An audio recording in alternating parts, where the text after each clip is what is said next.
Hello everyone, today I will talk about school effectiveness and quality. I will explain the main idea and use my own experience to make it clear. Let me start with the school effectiveness. School effectiveness means how well a school helps students grow. It focuses on the progress students make because of the school, not just because of their family background. There are three ways to measure effectiveness.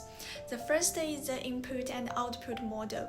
This looks at the resources like teacher and money and compare them to results like test score. The problem is it ignores what happened inside the school. The second is the value-added model. This tracks student progress over time. A good school is not one take the best students, but one that help every student improve. The third is the multidimensional model. It says effectiveness is not just about grade. It's about include things like student well-being, attendance, and parent satisfaction. Research shows that the effective school have 5 things: strong leadership, high expectation, and a safe environment. A focus on teaching and learning and regular assessment and feedback. Now let me talk about school quality.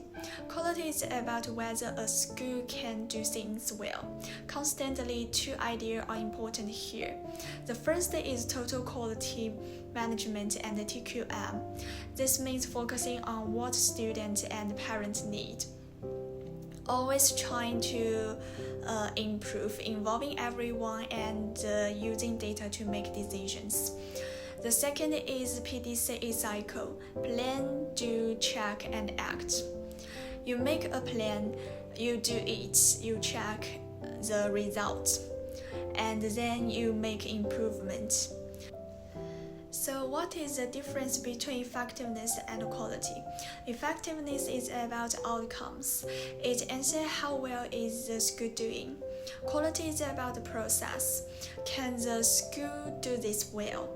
Again and again, you can think of it like a car. Effectiveness is how fast the car goes.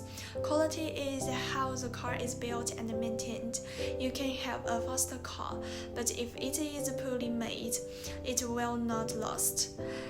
The same is true for school. High resources do not always lead to good results. What matters is whether the school has strong quality process. Let me give you an example from my own experience. I taught Chinese at a school in Thailand. On the surface, the school have everything. There were enough Chinese teachers. The students come from good families.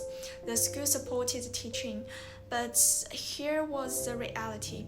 Students studied Chinese from grade 1 to grade 6 years, but most of them still couldn't have a simple conversation.